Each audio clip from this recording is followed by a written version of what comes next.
Hi అండి, అందరికీ నమస్తే అండి. Welcome to Prashanti cooking and health అండి. ఈరోజు వీడియోలో మాకు ఇక్కడ బయట చల్లగా వర్షం పడుతుందండి. ఈ టైంలో వేడివేడిగా బజ్జీలు వేసుకుని తింటే సూపర్గా ఉంటుంది. ఈ బజ్జీలు పైన క్రిస్పీగా లోపల సాఫ్ట్గా భలే ఉన్నాయండి. ఇంచుతుంటే కానీ ఎంత సౌండ్ వస్తున్నాయో చూడండి. అదిగాక ఈ కాలంలో జలుబులు దగ్గులు ఎక్కువగా వస్తుంటాయి. అవన్నీ కానీ తగ్గించుకోవచ్చండి ఈ వామాకు వల్ల. ఈ వామాకులో ఎన్నో ఆరోగ్య ప్రయోజనాలు ఉన్నాయి. తప్పకుండా మీరు కానీ చేసుకొని తినండి. ఎంత బాగున్నాయో మీరే చూస్తారు. చూడండి, వీడియోలోకి వెళ్ళిపోదాము. ఒక గిన్నెలో వాటర్ తీసుకొని ఇప్పుడు వామాకు అండి. దీని మీద మనం బయట చెట్లకు వాటర్ పోసేటప్పుడు అంత ఇసుక పడుతుంటుంది. ఇసుక దుమ్ము ఏమి లేకుండా ఒక్కొక్క ఆకు నీట్గా ఇలాగ 2-3 సార్లు బాగా కడిగేసుకోండి. నేను కానీ ఇలాగ బాగా చూడండి ఆకు నీట్గా కడుక్కోండి, ఎక్కడ దుమ్ము లేకుండా.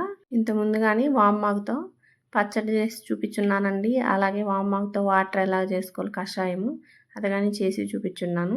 ఒకసారి మా ఛానల్లోకి వెళ్ళి మీరు చూసేయండి తెలుసుకోవాలంటే. చూడండి, ఇప్పుడు వామాకుని నీట్గా అంతా కడిగేసి ఇలా ప్లేట్లో పెట్టుకొని ఇప్పుడు ఒక చిన్న గిన్నె తీసుకోండి. గిన్నెలోకి 1 కప్పు నిండా శనగపిండి వేసుకోండి. బియ్యం పిండి అండి 2 టేబుల్ స్పూన్లు వేసుకోండి. మీరు బియ్యం పిండి ప్లేస్లో కార్న్ఫ్లోర్ అయినా వేసుకోవచ్చండి. చూడండి 2 టేబుల్ స్పూన్లు వేసాను. ఇప్పుడు ఈ పిండికి రుచికి తగినంత సాల్ట్ వేసుకోండి. నేను సైంధవ లవణం వేసానండి, పింక్ సాల్ట్. మీ దగ్గర లేకపోతే మామూలు సాల్ట్ అయినా వేసుకోవచ్చు. అలాగే 1 టీ స్పూన్ నిండా కారం వేసాను. 1/2 స్పూను పసుపు వేసానండి.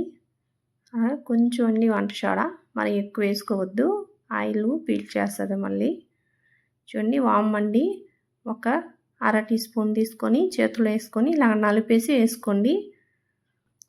వామాకు తీసుకుంటున్నాం కదా మళ్ళీ వామ్ ఎందుకు అనుకోకండి. దేని ఫ్లేవర్ దానికేనండి. బాగా మంచి రుచి వస్తుంది, మంచి సువాసనగా ఉంటుంది. అదిగాక మనకు బాగా జీర్ణం అవ్వద్దండి మనం తినేవి బజ్జీలు.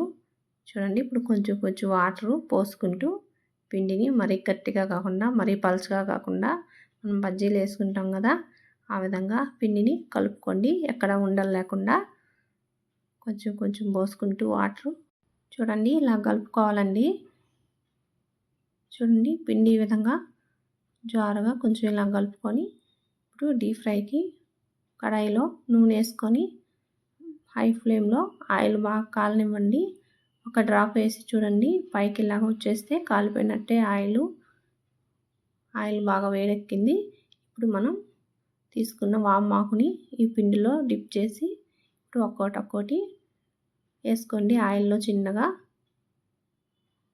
ఇలా పిండిలో ఇలా వేసి ఆకు 2 పక్కల ఈ పిండి బాగా పట్టిన తర్వాత ఇలాగ ఆకు వేసేసుకోండి.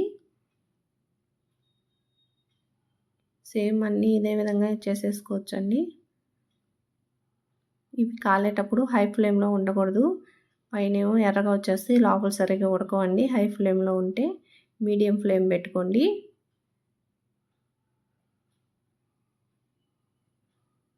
ఇదే విధంగా మీరు బజ్జీలన్నీ వేసేసుకోండి. పిండిలో ఇలాగ డిప్ చేయటం ఆకుని ఇలా నెమ్మదిగా వేసేసుకోండి. కడాయికి ఎన్ని పడతాయో అన్నీ వేసుకోండి. చూడండి, ఒకవైపు కాలిన తర్వాత రెండో వైపు తిప్పుకోండి. ఇలాగ అన్నీ ఒక్కొక్కటి ఇలా తిప్పేసుకోండి. ఈ వామాకులో చాలా ఔషధ గుణాలు ఉన్నాయండి.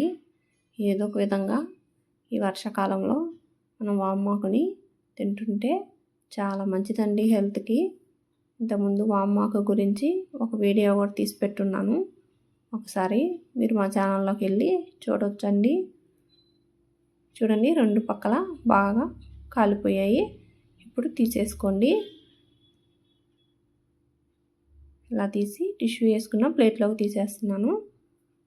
కొంచెం ఆయిల్ ఏదన్నా ఉంటే పీల్చేస్తుంది టిష్యూ వేసుకోవటం వల్ల.